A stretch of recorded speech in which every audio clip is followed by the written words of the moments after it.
12 o'clock. Yes, session 3. We still are in the part 2 of the book, Actors and Institutions. And 3 papers, one is from Anna and Charles. Second is by Thomas and Powell. And number 3 is from Young-Wook Jang of KIEP. So in this order, we like to have a presentation and discussion. So let's have 3 presentations first, and then have discussion for 3 papers collected. Okay, why don't you start, Anna? Okay, thank you very much. Thank you. I'm sorry we haven't sent in any text this time, and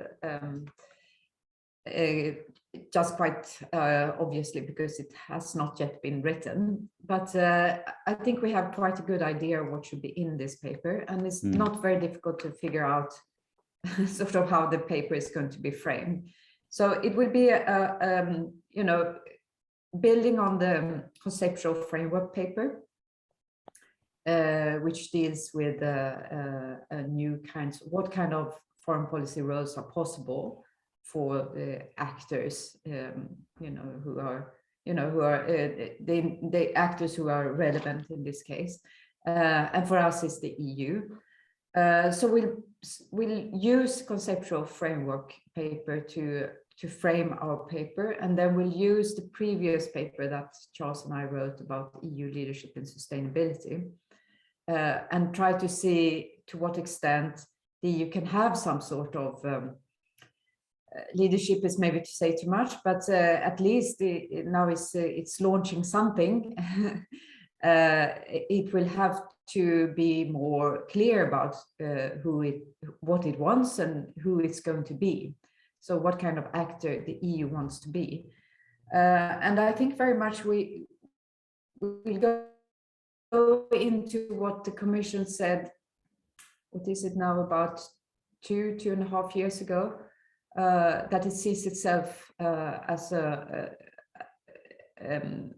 possible as a cooperative partner with China when it comes to trade and climate change and some of the policy issues, but it sees itself as a competitor when it comes to economic competitiveness and these kind of issues, and then it sees itself as a systemic rival to China when it comes to governance, and I think that's very interesting to pick up in this paper. What actually can then the EU do in order to make its own, let's say, actorness more clear and more specific, and can it have some sort of leadership role in connectivity, and maybe, and now we think, so I don't want to restrict the sort of discussion on leadership roles to being a leader that's always in the forefront. It can be a leader that tries to build partnerships and alliances with other countries.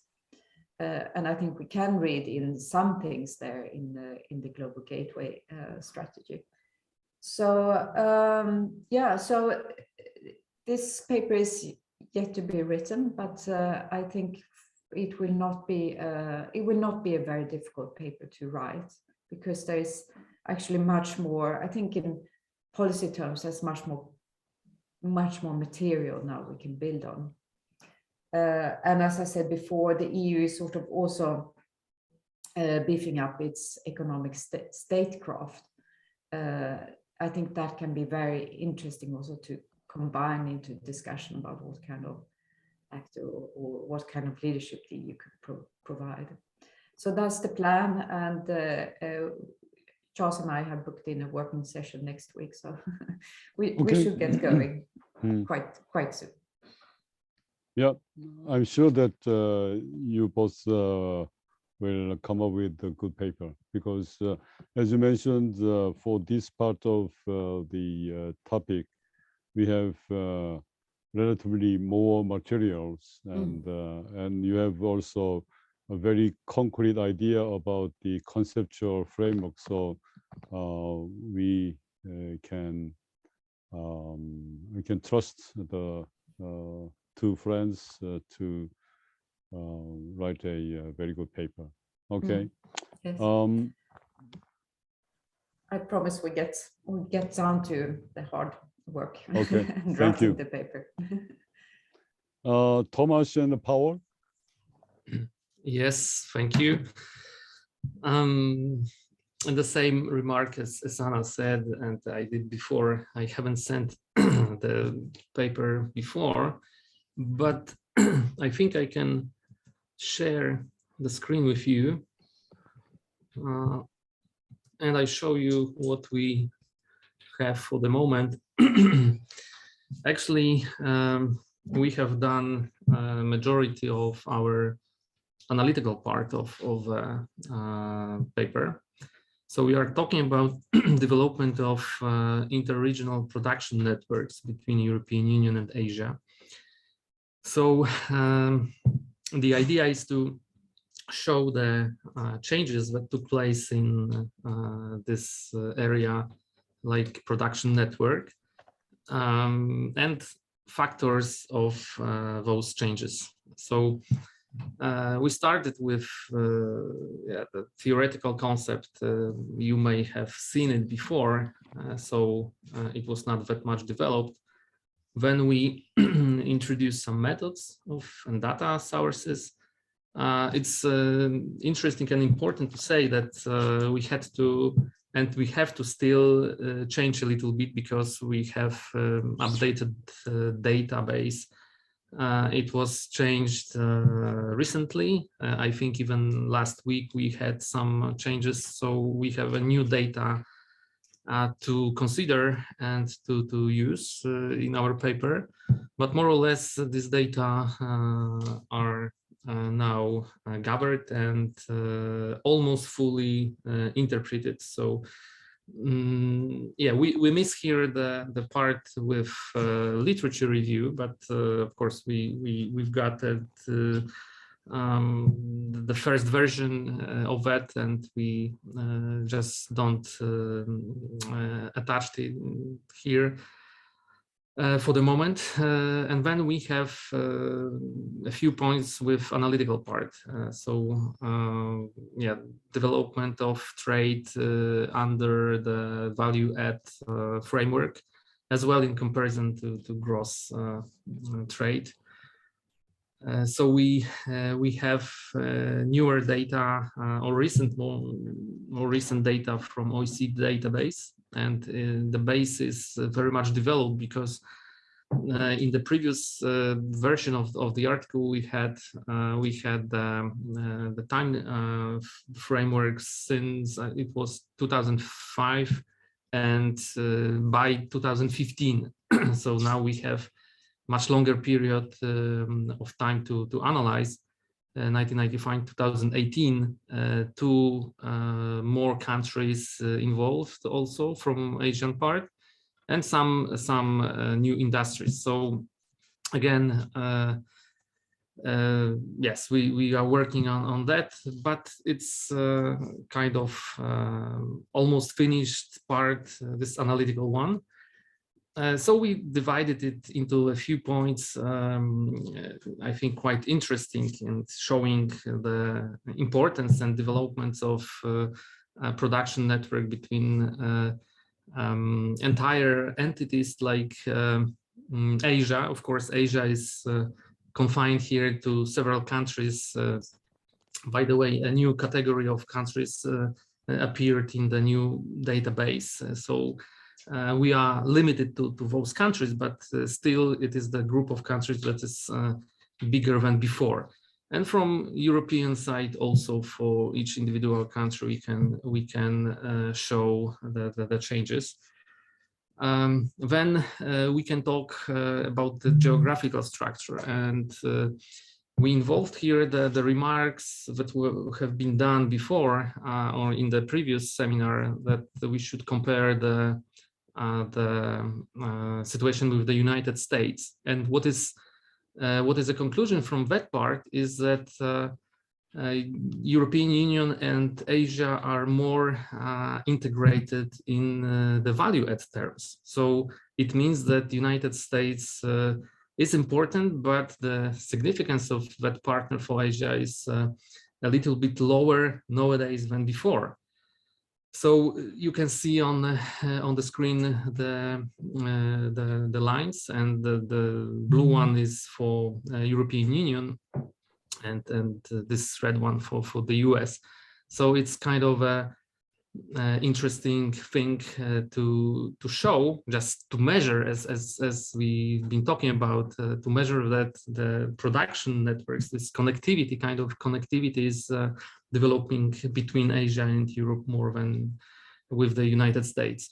And then, of course, the analysis goes deeper.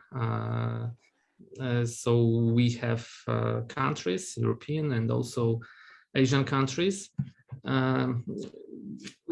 Yes, the situation from the other side, because the first we analyze the situation from the point of the European Union, and we have the second situation where we analyze the trade from the point of view of Asia. So we can show some evidence on that too, and draw some conclusions.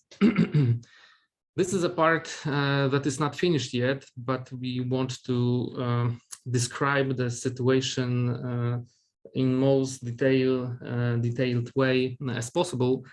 So we are going to analyze the sectoral breakdown of trade between the parties and compare the situation in which we analyze the gross exports and this newer methodology as value add. At the first side, we don't observe huge differences, but yes, they are, but not necessarily are very much visible in the table. So those tables for this data needs to be analyzed carefully. So yes, and interesting point is also in analyzing the production networks between countries is to try to show the transitions of countries in the value chains. And we used methodology that was introduced by World Bank. Some experts from World Bank introduced this methodology to show how countries can move on in the production networks in the world. And when we analyze, maybe I move forward. When we analyze and show you just this table, when we analyze the Asian and European countries, we can observe that in majority of cases there were some positive movements, transitions from lower parts of value chains, like from limited manufacturing towards higher. So, for example, innovative economies.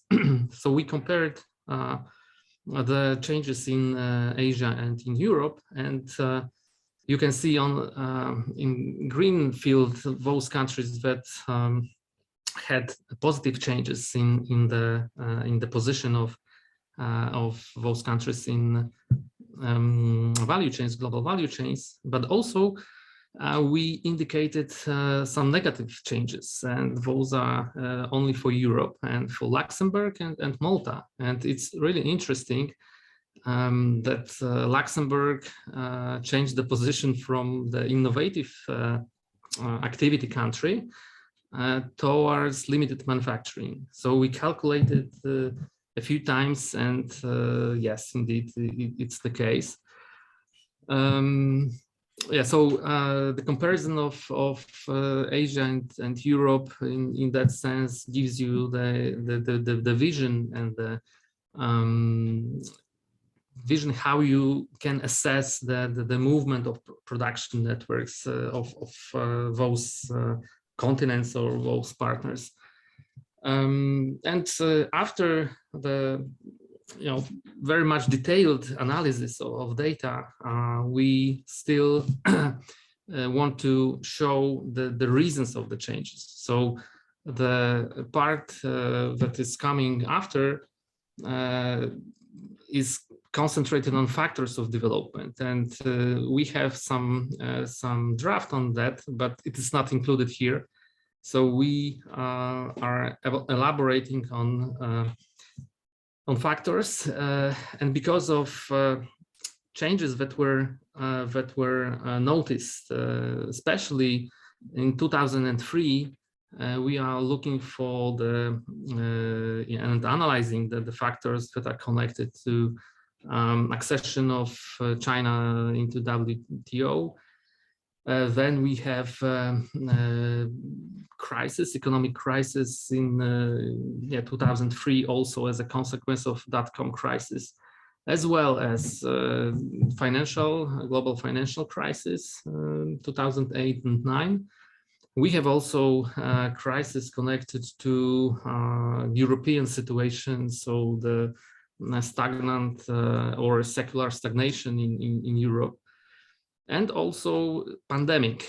Sure, it's a very important factor that influences the production networks between the countries, between the parties. So yeah, conclusions will be withdrawn later. We have some conclusions from this analytical part, but sure, we have to have full text to introduce them, to put it here.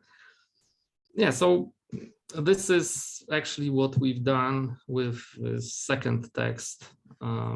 Yeah, so maybe I stop here and I wait for your comments and suggestions. Thank you very much. Greatly developed. Thank you. Finally, Dr. Zhang, can I invite you to present? All right. I will share my slides first. Well,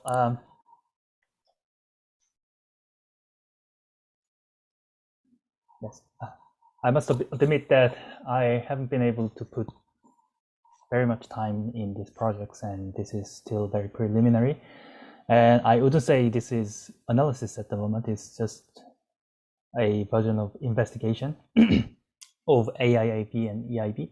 I'm going to look at I'm going to do some in-depth analysis after this workshop. So my paper will be about the infrastructure and the relationship between the infrastructure and connectivity. Of course, infrastructure is key to regional economic development and integration.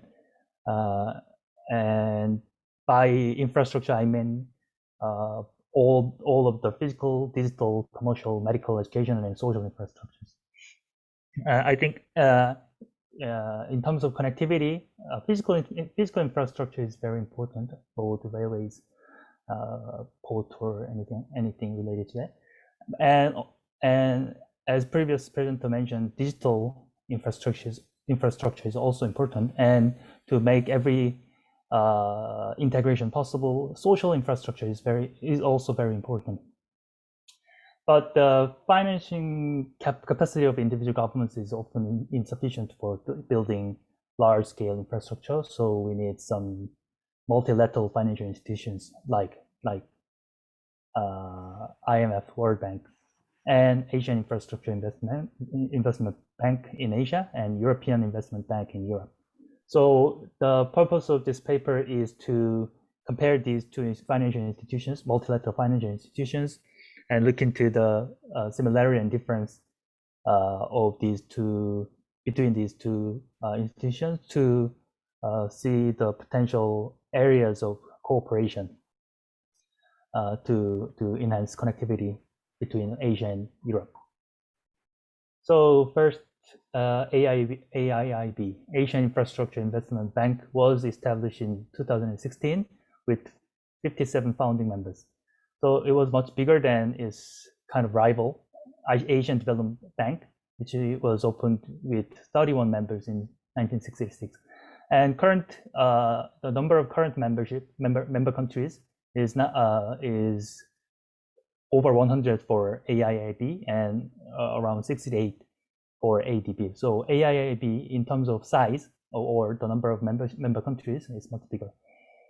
It was initiated by China and China has over 25% of the voting power of AIIB, followed by India and Russia. And there are 25% of the shareholding was occupied by non-regional members, which is mostly European countries. And the coverage of this membership is around 79% of the global population and 65% of global GDP. So it's quite a big institution. And AIIB's official aim is to foster sustainable economic development, create wealth, and improvement infrastructure connectivity in Asia by investing in infrastructure and other productive sectors. So this is BRI, which all of you should be very familiar with. And AIIB's main aim was to support BRI, Belt and Road Initiative of China. So by European Parliament Research Services, AIIB's kind of implicit aim are like these four. So to fill the investment gap in Asia, it's linked to the launch of BRI, as I mentioned. And also it was the response to the reluctance of advanced economies to increase Chinese voting rights in other Western-dominated multilateral financial institutions like IMF and World Bank. So it's kind of China's response to this reluctance of US and other Western countries. And it also portrays China as a responsible great power capable of providing public goods in its region and beyond. And also it allows China to make better use of its massive foreign exchange reserves. So I think it's kind of, there was this geopolitical motivation of the creation of AIIB. So it's potentially, it's going to affect the potential areas of cooperation between China or AIIB and other European institutions. AIIB's projects include these four themes: so green infrastructure related to climate action and connectivity and regional cooperation, and technology-enabled infrastructure, and private capital mobilization. And and there were around 108 projects approved in 2020, and in terms of US dollar, it was around $22.02 billion US dollars. You may be able to see increasing amount of investment since its creation in 2016. And these are the area projects and the countries that the investment went. I will, And EIB, European Investment Bank, was created in 1957 to support Europe's post-war recovery.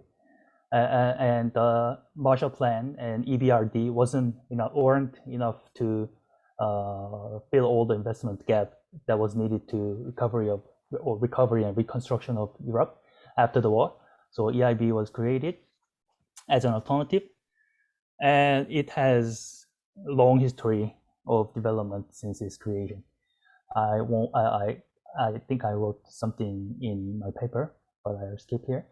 And recent activities of the AIB focus on 6 priority areas: climate and environment, development, innovation and skills, small businesses, infrastructure, and cohesion.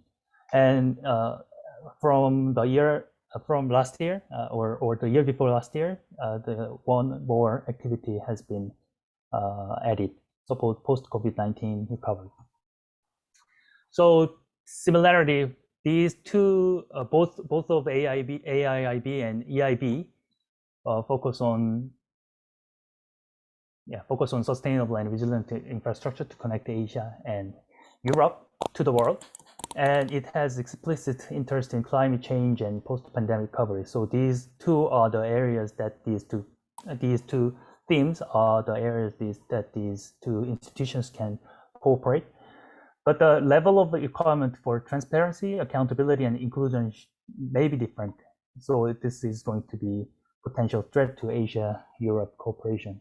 So, I mean, for example, human rights abuses in Xinjiang areas may be some hedges for enhancing cooperation between these two areas.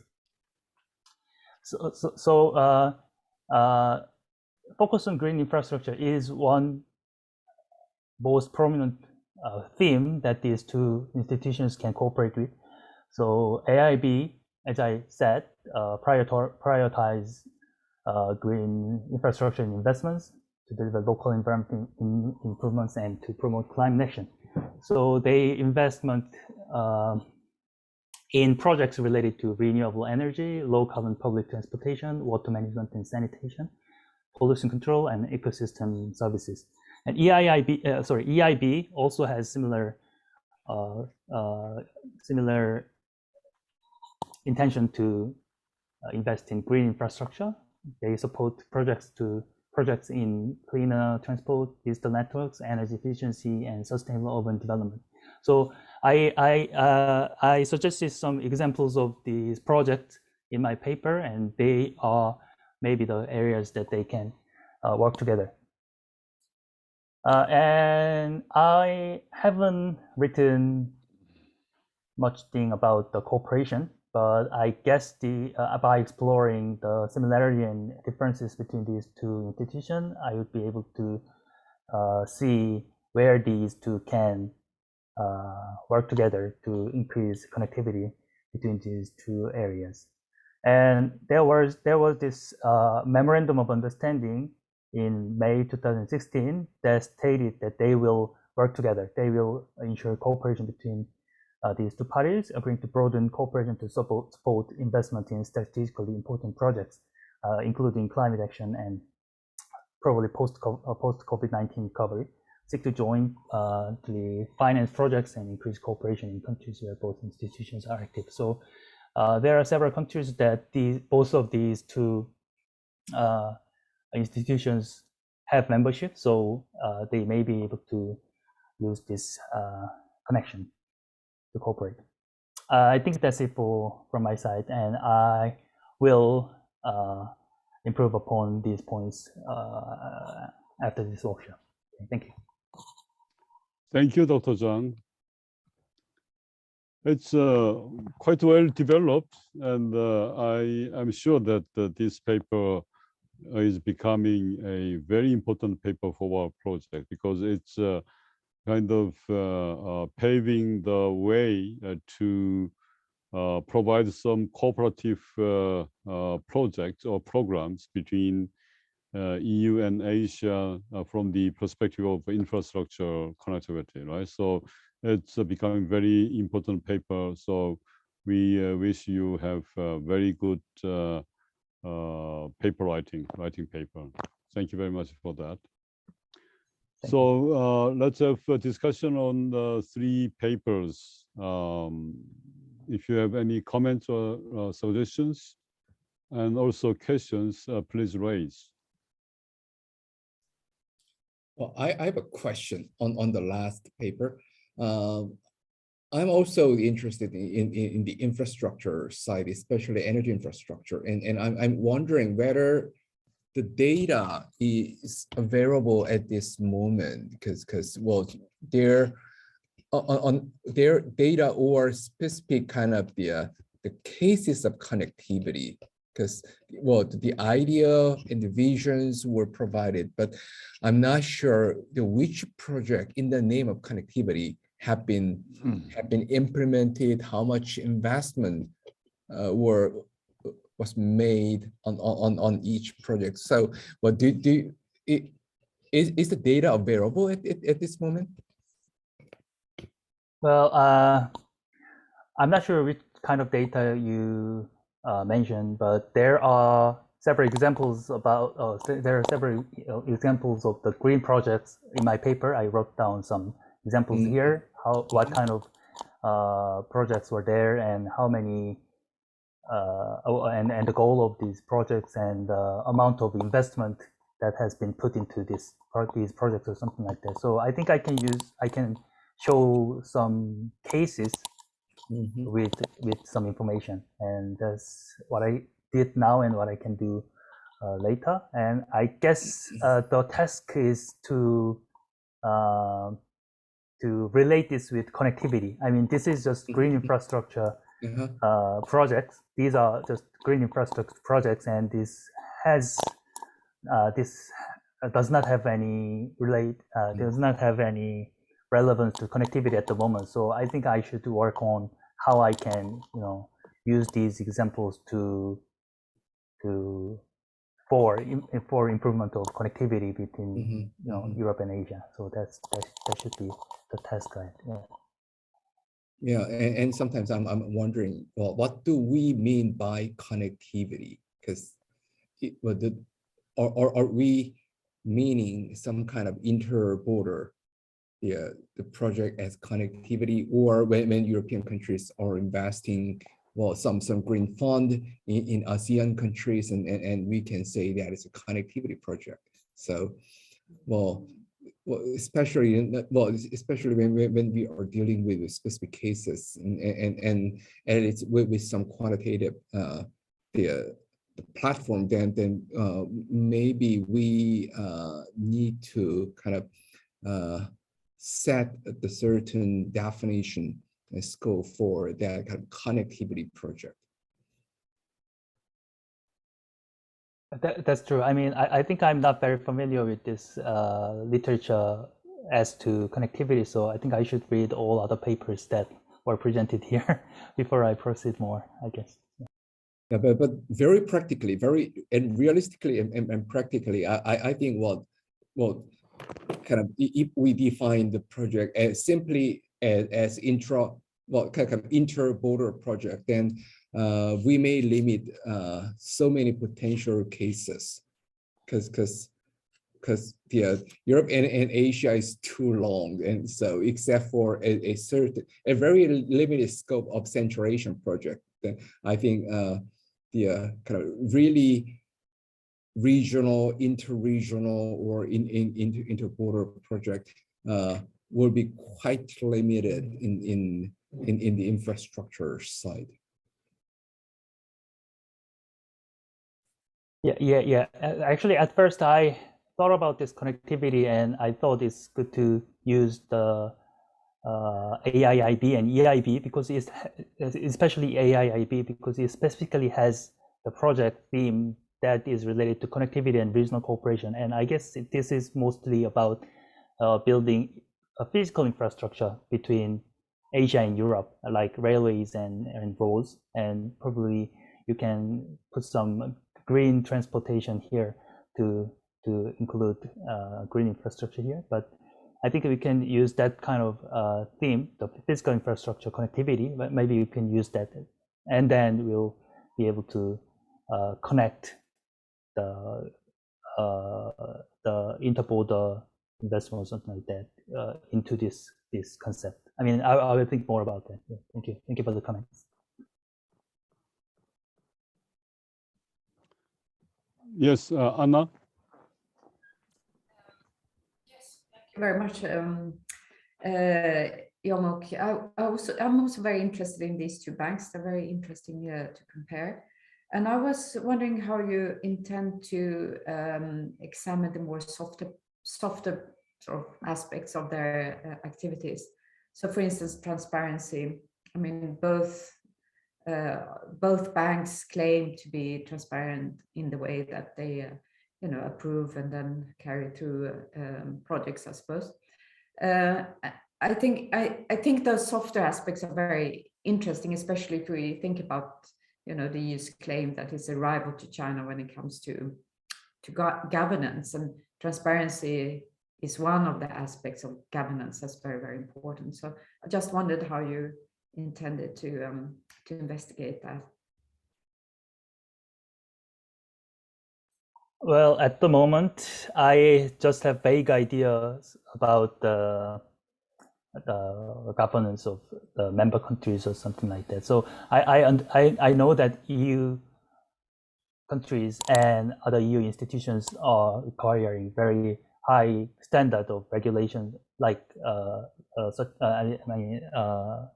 such as TSD chapter or something like that. So they kind of require very high standard to their member countries.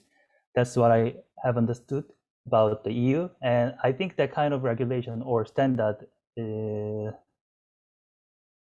is not present in other Asian institutions, or is maybe there are some regulations, but it's not very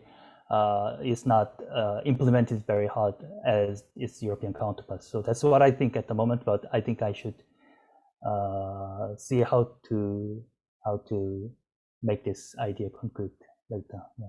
Thank you.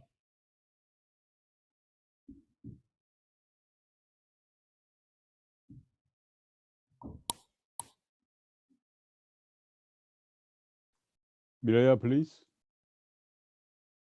I have two suggestions. I don't know if it might be helpful for this last paper. One is regarding because we do digital connectivity, so it's also an element, a component. So I don't know if could be a suggestion suitable for you, but I share it at least.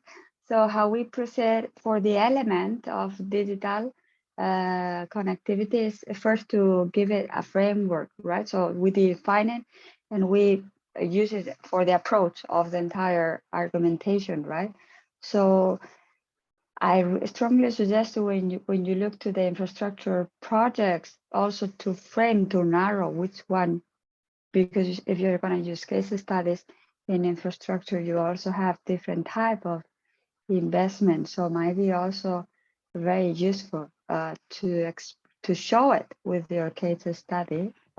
But also I will think you might need to take into consideration the theoretical framework, right? So are you looking from the EU perspective of the global gateway, or from which perspective, I think? And link it to that for data. I don't know how relevant could be this contact to you, but I have been discussing within the team of the EAS working with connectivity, where the ambassador Blahutin is there. She has a particular man official working there for financing, because the main purpose of the global gateway is also the financial instruments within, and also to make a pool of all the frameworks that all the European institutions, including the European Bank, has, and to canalize it somehow. So it might be relevant for you to maybe have an interview with him if you want to also understand more how or maybe he can point it out, the specific person working in this bank, because they are really trying to find the links between the policy initiative and this financial instruments, and it might give you more clear, a clear like direction. So let me know and send me an email if you want it, and so I introduce to you.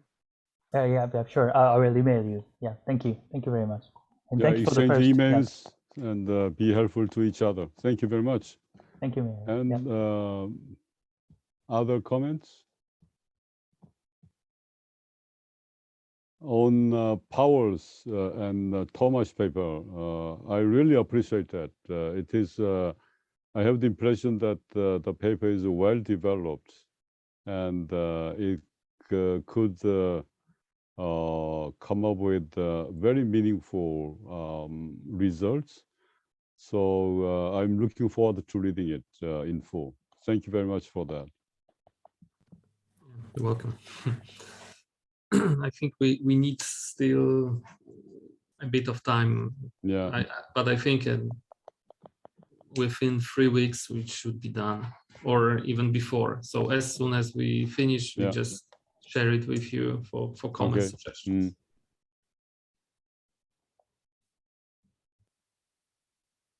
So if you have no further comments, suggestions, or questions, then we can move over to the last part of our workshop today, discussing about the operation of the project. Can you do that? Yeah, without break, right? We have several points, 5 to 6 points to discuss. The most important is coming last, the timing and place of our final international conference.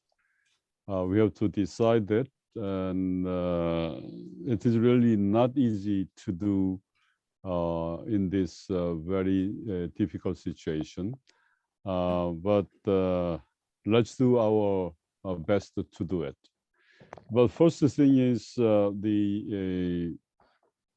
the papers. I have to say that we have collected the first papers.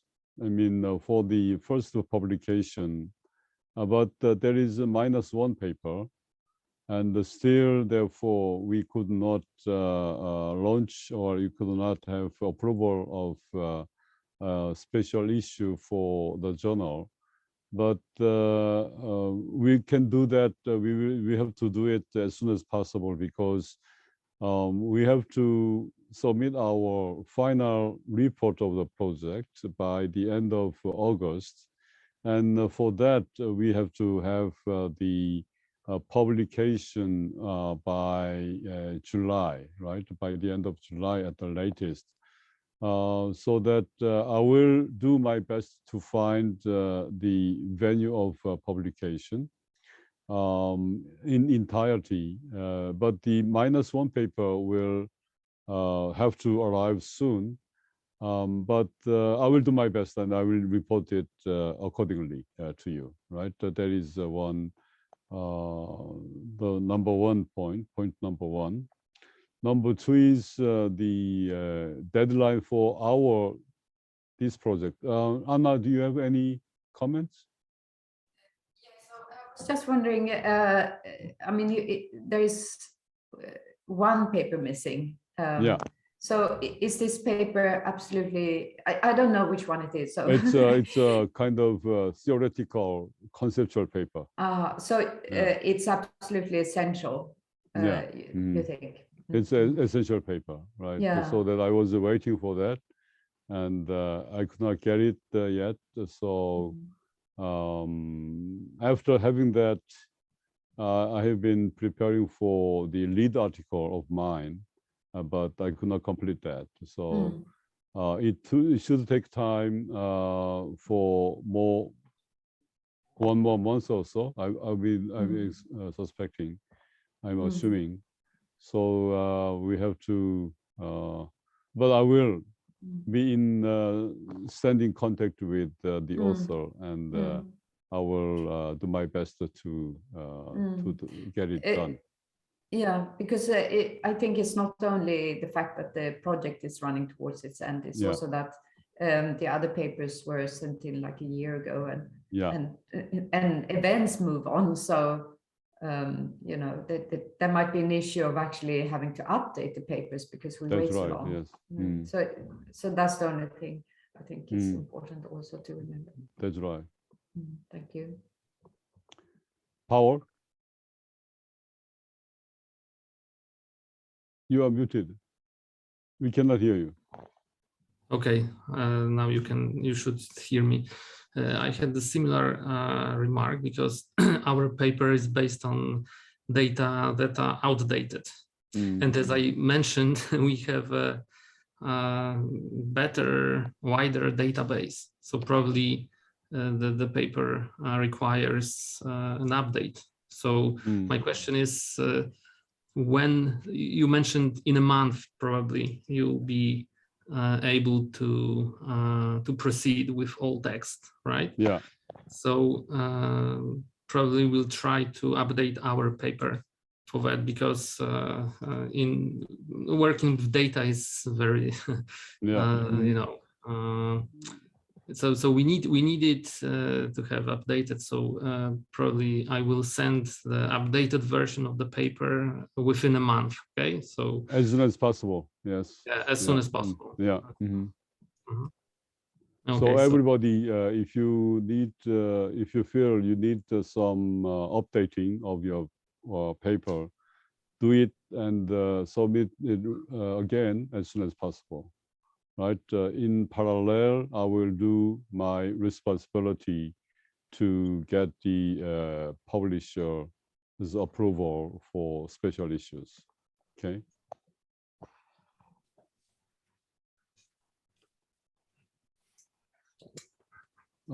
The second thing is the deadline for this paper we have been discussing today. And this is correlated with our final international conference, right? In the final international conference, we either can present the first batch of paper or these papers. So it's up to the presenter. And but if you select the papers, then we have to make some nice program of the conference. We originally planned the conference to be held in April this year in Brussels. But I mean, observing the trends of COVID-19, I don't know whether you share my concern. Probably it is not easy to have a conference in Brussels. How do you feel? How do Europeans feel? Yes. I have updates because in addition of having family in Brussels, I know many people in the European institutions.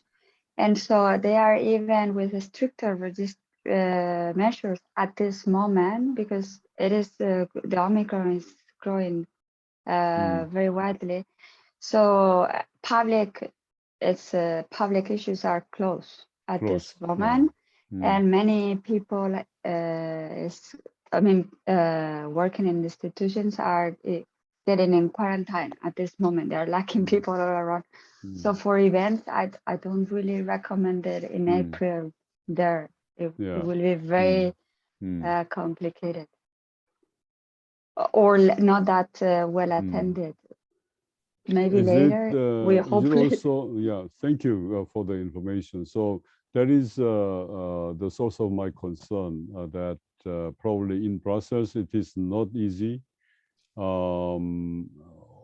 Then where to have this conference? Because we have proposed Brussels because it would have a policy impact, right? Because we can have interaction with the commission people. We can invite them as discussants. We can invite them to dinner and so on, so that we can have a policy impact of this kind. But this is really very, very limited under this situation. So that, Anna, any suggestion? I actually think we should maintain Brussels. We should just postpone a month or two. Yeah. Or 2 months, I think. For 2 months? Yeah. I mean, we maybe we have to sort of update on the situation in April. Okay. And see how it goes with Omicron. But with a bit of luck, Omicron blows over very, very quickly. I mean, the incidence rates are very, very high for the moment. But it might also be the case that they come down quite quickly, and then it could maybe be possible to have something later on in spring. I like that idea. Yes. Yeah. So one thing is also because everything is under, everything is locked down. It's not that there are so many planned events either. So once it's possible to plan an event like that, I mean, with a bit of luck, we'll be among the first, and then there is not so much competition, because otherwise there can be a lot of competition in Brussels. Mireya has some opinion. Also, just a suggestion here, because something that is also organized in these scenarios is the hybrid events. So you have the key people you want in presence and the rest online. And so this could be a solution in uncertainty circumstances. However, I fully agree with Anna. I think maybe June would be better than April. The impressions I have received. I will go to Brussels nonetheless in February because I have to meet family and friends there. So I can dig more and give you Okay. a feedback. If on you have that. more information, please let us know so that we can plan better. Anna, you have additional comment? Yes, I'm teaching at the College of Europe for the first time this week, and we just had the news that we have to go digital. So, but I will also be back once a month until including April. So I will see how it goes there. But if we have to be very specific, because for us Europeans, it's still possible to travel within the EU and also to the UK. But for coming outside of from the outside of the EU into a European country, I don't know, the situation has really to improve before they take this kind of travel restrictions away. And that would be in our case currently, if we travel around abroad, then when coming back, we have to be quarantined for 10 days. But the relative situation in Korea is a little bit better than in other countries, right? So that, but there were, I know several colleagues and friends who traveled abroad, and then they had no problem coming back. So 10-day quarantine, that was it then. So we can do that. But we also can think of a hybrid format, right? As mentioned by Mireya. So key persons are in Brussels together with the policymakers in there, and then other people are staying home. But I think our family should be there all, right? Our family members should all be there because we have worked hard together, and we have not been able to use the money, travel money, saved them a lot of money. So we have to celebrate that. And and also the date is important, right? The date probably Professor Lee is now taking the very important role of dean of 2 institutions at Korea University. So Professor Lee should be there. When would be the best timing for you? I still, well, because it's really hard to predict, but well, maybe like the certainly March and the until mid-April, it may not be the good period, but well, somewhere around May or June, well, I do hope many things will be calming down, and even the COVID situation. So I propose at some point, like somewhere in May or June. What about the end of June? End of June is end of the semester in Korea. Yeah. Well, right? Actually, end of June is quite nice for many Korean the academians, because that's the beginning of summer season, summer break. So something like the week of 27th of June. I mean, we'll be on holidays. We start holidays in July. In July. Yeah. So the last week of June is okay with you, Anna? You mean from the 27th? Yeah. I don't think so.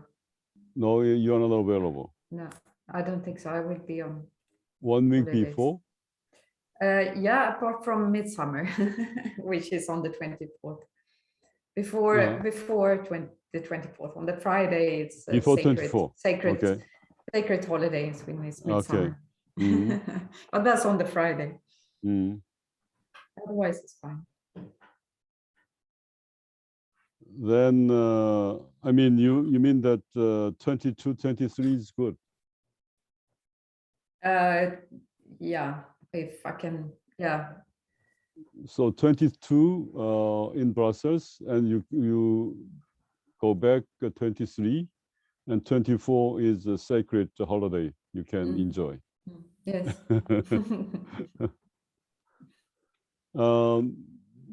22 of June, is it okay for all of you? Or I don't know. What about the Monday, Tuesday? Monday, or Tuesday is Tuesday, okay. Wednesday. I don't know how it is for you who travel from. Monday, Tuesday, afar. Wednesday. I You mean, have to look at. I'm free. I'm available. Probably Professor Lee.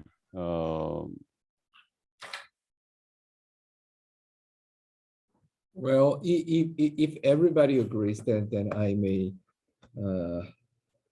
just schedule what actually the 20th is the date I would like to avoid, but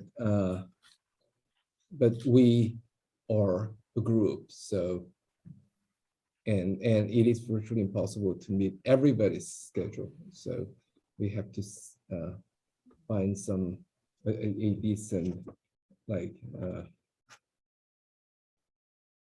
period. So are we fixing the venue or still we are open for the venue issue? Yeah, that is the other thing we have to discuss. So 20, 21, 22, preferably 21 and 22 of June. But if 20 is not available, then 21 is also because we have the traveling time. Yeah, but well, somehow, yeah, well, if they will be fixed around then I will try to, I will try, I will do my, well, I will do my best. What about the other people? Well, Dr. Cho has an idea. What about Kia people? I think me and Dr. Zhang cannot commit at this point because we don't really know how our schedules will be. But if we can, we will join. So if you fix a date and venue, and if we can say if it's end of June, and then probably we will know by the end of May or something, then we will let you know. And if we cannot make it, and if you are okay with us, me or Dr. Zhang participating online from Korea, then we can also do that. I will have a special talk with your president. So that you can but yeah, excuse us that because we are not in university, so we are not really sure. We know, yeah, your time is not your time because government officials are closely cooperating with Kia people, so that we know that. Yeah, but okay. But you have to try your best to be on board, right? Okay. Yeah. To be with you, sure. with us. Yeah. Poland. Yes. As for us, we are available at that time, so we are kind of elastic. Mireya and Sebastian. Mireya, what do you think? From my side, I can for sure promise. From my side, I can attend. Okay. But from the side of Sebastian, of course, I don't have his agenda. I cannot promise. I will have a discussion with him. Yeah. In principle, even if we teach, because we are in teaching time, but we can always reschedule. However, I don't know all his commitments, so better to double check with him as well. Yes. As for the venue, I mean, I have had some inquiry to VUB, Vrije Universiteit Brussels, and they have requested some kind of operating money for hiring staff. of about 3.5 thousand euros. And I think it is not worth of money. I mean, we should not invest so much into this management, so that probably we do in one hotel. It is better. We do in hotel, and we will talk with the hotel whether they have a facility. If we need to have a hybrid meeting, we should have this facility as well. And we'll have some discussion with hotels. Do you know any hotels in Brussels? May I suggest something? But again, it's up to you. Once I go now in February, I can discuss with some friends working in the parliament and in the social committee, because I have organized events there, and they give the facility, especially when it's under the framework of a European project. However, I don't know these days, because of the COVID situation. I'm a little bit outside this organizing events, but I can always ask, at least, because usually they provide the support. Yeah, and great there is idea. no Thank cost you very much. attached to that. Yeah, As far as I know, otherwise I can give also a little bit of help asking for hotels with possible venues, festivals. It's great because idea. I'm gonna be there, so I can support on that if needed. Okay, thank you very much. So either in the European Parliament or in some hotel, with the help of Mireia, we could find some venue. But do not feel so much burdened. But if you can offer this support and help, we are very welcome, and we are really thankful to you. Don't worry, I will go anyway, so I cannot. So the date is But Mireia, the date is June 20, 21, 22, one day, right? And we will provide the 3-day accommodation to you. And on the day, we will have relatively big size kind of reception, celebration of the event. And also we have some budget to invite some more people. So we will bring with us a few ambassadors and academics as well. And probably each country can bring 1 or 2 most relevant and important persons to the conference. We will cover the costs. Okay, Mireia? I'm sorry, but because you just mentioned about the public, right? So probably to organize the event, the venue, they will also ask which public are we addressing to, right? So is it also open for general civil society, or is more closed door? So more debate between experts or public servants and experts. Yeah, we have to the decide. Approach they will because they will ask for that. Yeah. We have to decide.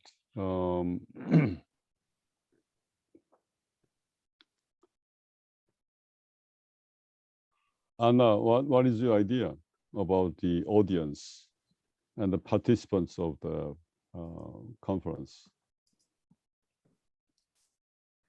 Well, in Brussels, many times it's when I think about it, I mean, there is probably an interested, closely knit policy community, which are inside and outside the European community institutions. And that would be an audience of about maybe up to 100 max. So not open to general public. Then more open by invitation. By invitation, yes. Yes, but I mean, if we do in hybrid, I don't see why we couldn't have the hybrid part. I mean, That's we could right, have a yes. streamed Yeah, video stream by a link. I mean, Maria is very good at organizing things yeah. like that. And then it's basically anyone who can listen in, because they can only ask questions via a chat function. Yeah. But it's really up to you. I know it's not so easy to draw a big crowd in Brussels, but again, this is pre-corona, so I don't know what has happened with this kind of, you know, events, and who likes to come, and is it difficult to get a crowd, or I really don't know how it is nowadays. Everything has changed, of course. Yeah, basically let us target the policymakers, right? Mhm. And some general public, I mean, academics or our old friends, we can invite by invitation, but personally, okay, additionally. So, yes. If I may, my suggestion will be in this direction to make it a bit clearer, especially when you look for the venue. So because of the security measures, right? So in person should be invited person that we consider a certain level in the policy making or specific experts academia, my suggestion. And then hybrid lends it to everybody, because that's also what they would like. That's good. When you do your report, because you need to connect policymakers, academia, and civil society. So this is also part of your deliverable, if I don't mistake, from the project. And I have another suggestion, because this is network, Monnet network. So the people in the EAC, you must have a policy advisor, an officer to this project. So you may also ask them, because you also have the kickoff meeting. So usually they sometimes are very willing also to support for this, because it's part of the visibility and dissemination deliverable that you need to justify. So this is also a suggestion you make parallel to what I asked. But you should contact this officer and ask my suggestion. Of course, we contact the Fabian, who is in charge of this project, and I will ask her to help us organize the final conference as well. Thank you for the suggestion. And then another suggestion would be to team up with one of the other policy research institutions or institutes in Brussels. Which one is most relevant? EPC? Okay. Sorry? European Policy Center, EPC? Yes, EPC is relevant. SEPS is relevant. SEPS is okay too. There's so also this EPC or SEPS? SIPE as well, right? Which one? SIPE. It's more economic trade, but might be. ETP? It's ECIPE, ECIPE. ECI.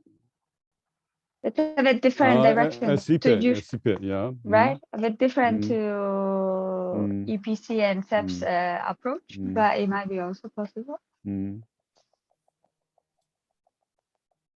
It's a good idea too, yes, that we link with some of the think tank, right? Policy center of the European Union, okay. We try to do it.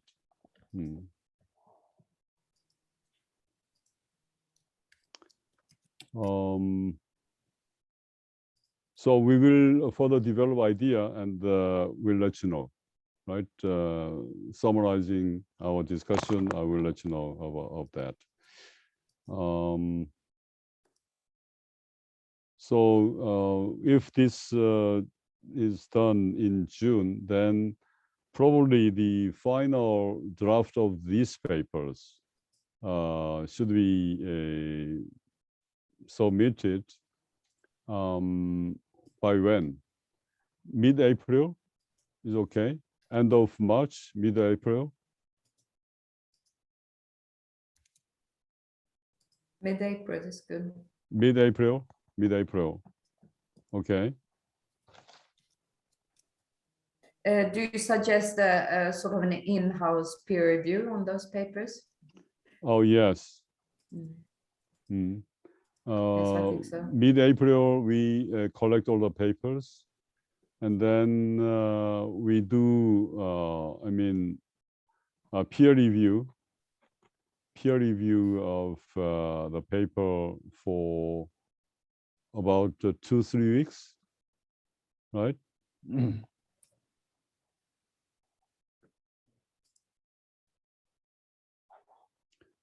And then have another kind of workshop online, right? I'd like to suggest another workshop just before the final draft is submitted. Is it okay?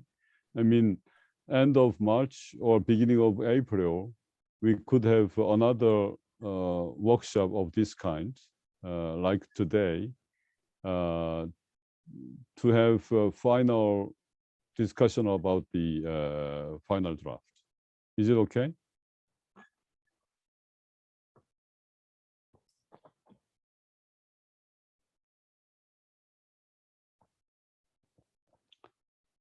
So today is Monday.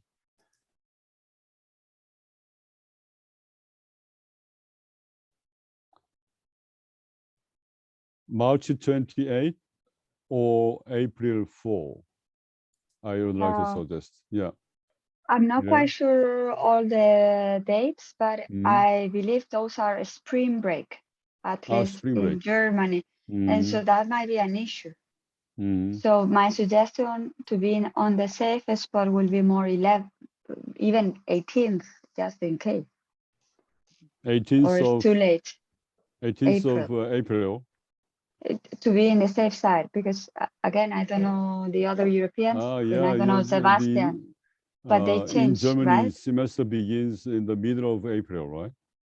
We start this Mhm. year it will be in March, middle of March, I think, or Mhm. end March. But because there is this spring break holiday, so at this moment I don't have a German calendar. But to be in the safest spot, I would suggest more 18th, to be honest. That's a holiday. That's a red day. It's a red day. For you as well? I think for everyone who celebrates Easter is a. I'm sorry. I'm a little bit confused because I'm looking at Chinese calendar at this moment. I'm really sorry. And the 11th, maybe? What do you think for everybody? I can't be present, but otherwise. 11th is okay.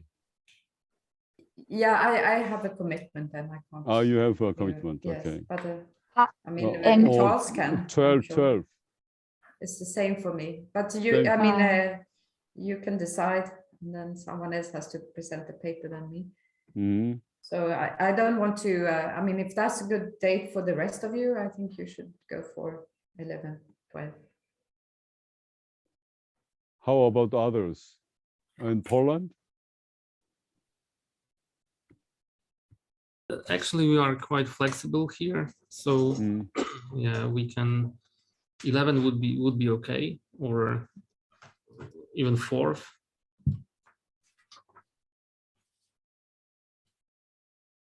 What about this? Let's say 4th, and I will figure out also with our faculty this particular dates, because we are the exception here. Is that okay? Let's say first. So let's do April 4th. On April 4. And then if there are problems, then we change.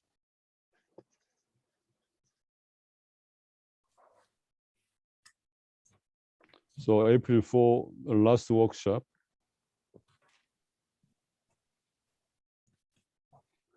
And April 15, submission of the paper, last draft.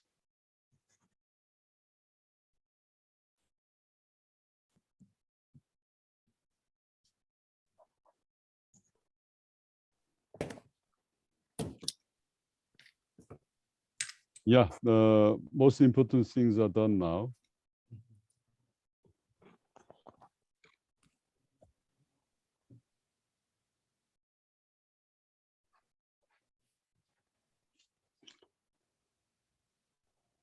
But we have to have some kind of emergency plan Plan for B. June 20 or June 21 or the international conference. Plan B, I would like to suggest is anyway, in the beginning of July, there will be international conference in Korea, in Seoul. The Dr. Kim Hung-jong, the president of Kiev, who is a part of our project, who you have seen in past events, he has been appointed and elected as the president of USA AP, EU Studies Association of Asia Pacific. And USA AP has annual international conference in Seoul on July 7 to 9. So my plan is we have international conference in Brussels, and if budget allows, I like to invite one from each country of our project to this Seoul conference to have one session about our project. That is my original plan. And I think budget is available for that much.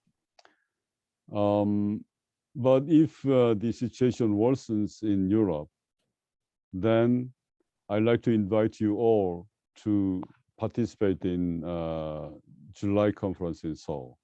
Is it okay? Holiday, I'm sorry. Your holiday? In July, yes. In July.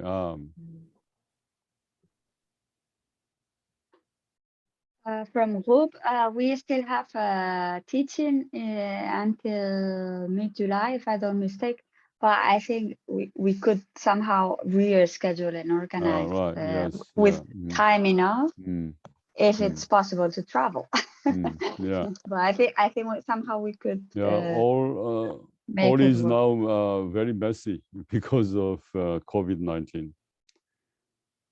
But we will develop further the idea, and I will let you know. Right? Okay. Then we have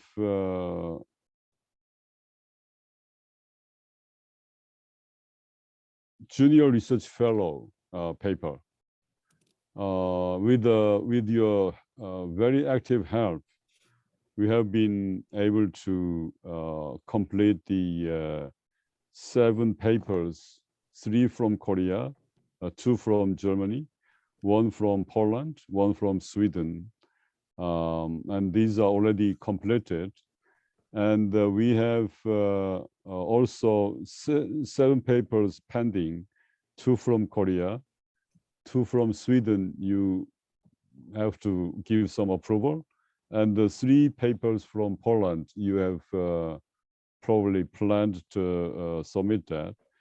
So I'd like to ask you by when you can submit the junior fellows papers. If I may start. Yeah.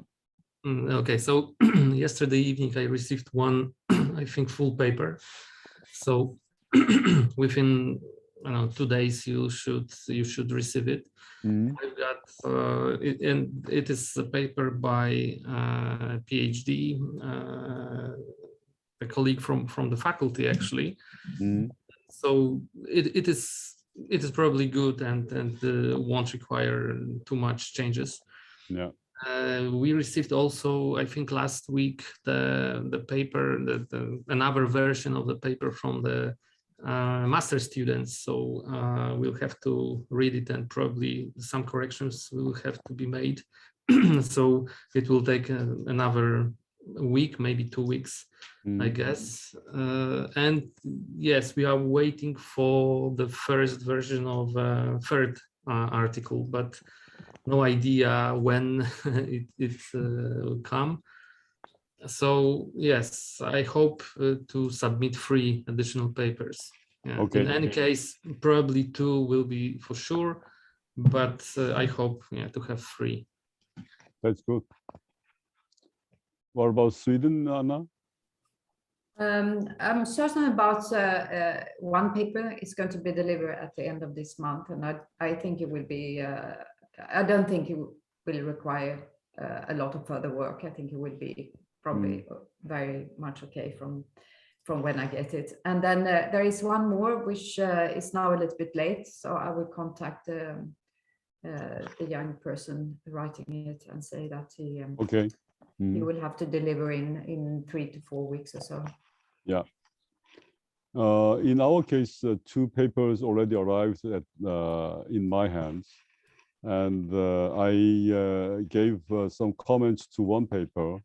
I still did not read the second one, so we are in very good schedule now. In timeline is quite good, so we can complete that process within 2 weeks, right? So by the end of this month, we can complete the 2 papers and upload it to Dropbox. Okay, so Dr. Yoon has suggested we can pay for the papers after, after we have collected the documents. Documents will be distributed to you after this workshop. And probably after all the papers are approved by the responsible academics, we can pay for the paper by the end of the month or so, right? So please wait, have them wait a little bit more. And then quite important thing is now timesheet. We have to submit the timesheets to the commission together with our final report. The timesheet for the 3rd year, we'd like to have that by July 15th. July 15th. Those who did not submit the 2nd year timesheets, there is some team that did not yet submit the timesheet for the 2nd year. They should do it together with the 3rd year timesheet. So 2nd year timesheet, the 3rd year timesheet, we'd like to have it at the latest by July 15. We will write to you, inform you again, right? We will remind you again. But the July 15 is the last time deadline.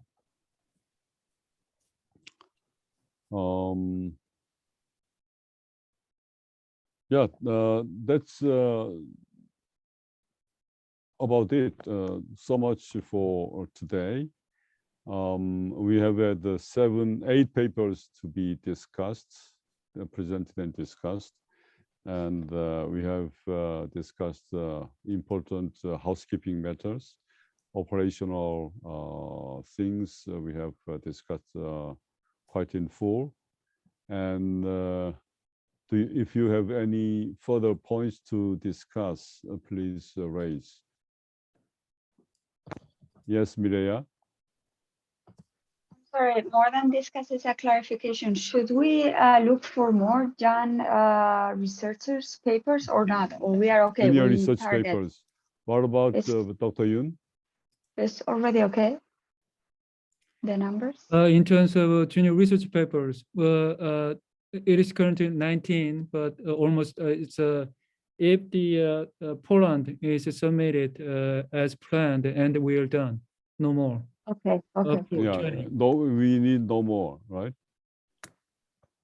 Because But doing more is better or not? Okay, so if I may, I will contact with the third person and I ask if it's possible to get it from her.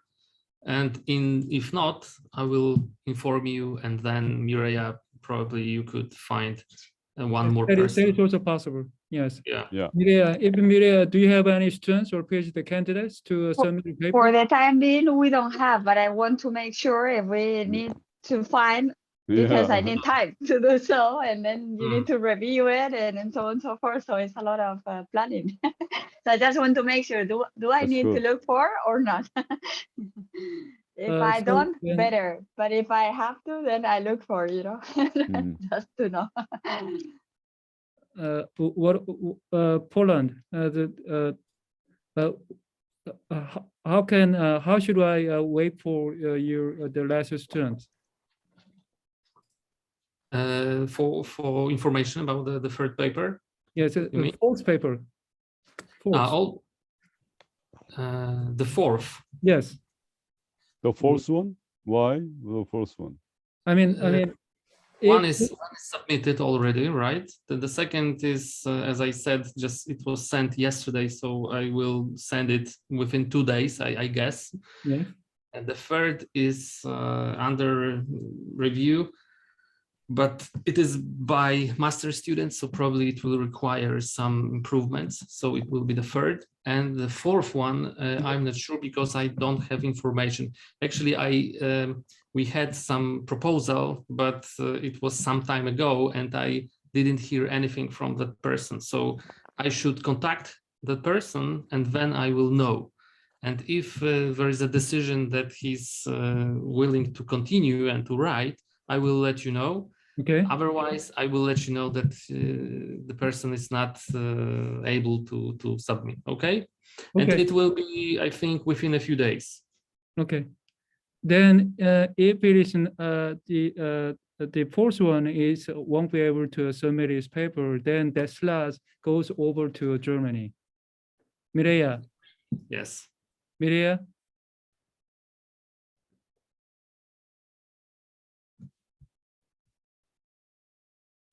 I can hear you. I'm sorry, I'm using several screens and the mouse didn't run. We can try to do our best. I mean, I cannot promise at this moment because I don't have one person on the pipeline, but we can try it. But let us know the sooner the better, just in case, because it takes time, to be honest, especially for the peer reviews. Okay. I hope this is done as soon as possible. Okay. So we are pretty much done today, and if you do not have further things to discuss, I'd like to thank you all for your input and also your participation, active participation, and also burdensome writings and presentations, discussions. Thank you very much. And also, we have been doing some administrative additional work, but I'd like to thank you all for these all efforts with my whole heart.